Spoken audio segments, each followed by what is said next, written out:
All right, let's do another compare rates of change problem. This is example 7. We're going to be doing a different kind of problem here, so let's go ahead and read this together. It says the temperature of a cup of hot tea in degrees Fahrenheit is given by the following function. We have f of t equals a quadratic function, 3/8 t squared minus 15t plus 180. And this is t minutes after 3 o'clock. Okay, so guess what? If you plug in 0 here, that means you'll get 180 degrees at 3 o'clock, right? So that's the initial time. And if you plugged in 1, it'd be 3:01, and that's how hot the tea would be. So on and so forth. You could plug in 60, be 60 minutes later at 4 o'clock. Plug in 60 here, and that would give you how hot the tea is.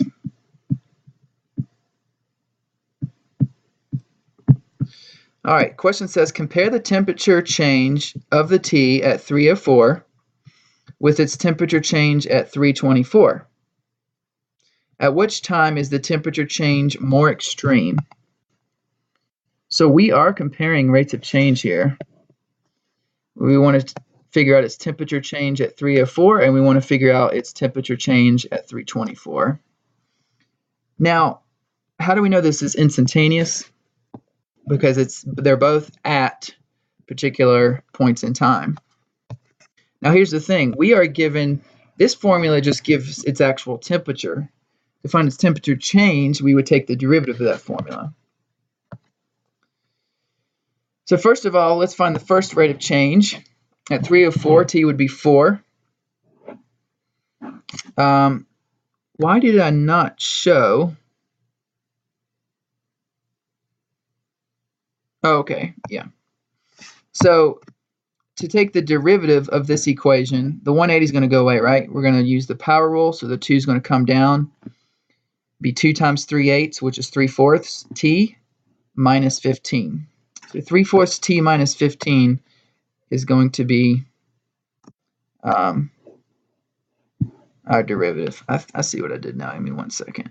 Okay, yeah, I just did the power rule right here. Just getting confused here. Okay, so here's our derivative formula. This is how fast the temperature is changing of the cup of tea at any given point in time. So we're going to plug in 4 here. So at 3:04, we plug in 4. We're going to get 3 minus 15.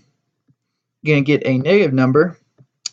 Now that makes sense because when you set a cup of hot tea out in the open, its temperature is going to be dropping. This means the tea is cooling down at a rate of 13 degrees per minute at 3:04. Okay. But what about the other rate? 3:24, t equals 24. I'm going to plug in 24 into the derivative equation. It's going to be 3 times 6 minus 15, which is 18 minus 15, which is 3. So at this point, the tea is heating up at a rate of 3 degrees per minute at 3:24. So it starts heating back up again. Now, if we read this question, it says, and I have this, highlighted for a reason. It says, which one is more extreme? So this has to do with magnitude. So basically, when you have a negative number, when you're asking about how extreme something is, you can take the absolute value of it to get the magnitude of change, which is what we're going to do.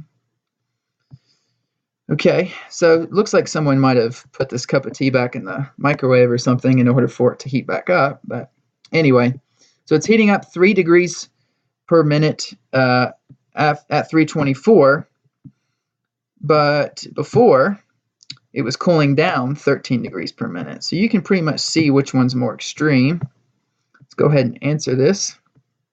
Before we do that, extreme does not favor positive or negative. Think about this, for example. Mount Everest is around 29,000 feet above sea level. However, Challenger Deep, which is under the ocean, I believe, is 35,000 feet below sea level. You can see this one's more extreme than this one. So it has to do with magnitude, which is how we're going to answer this question.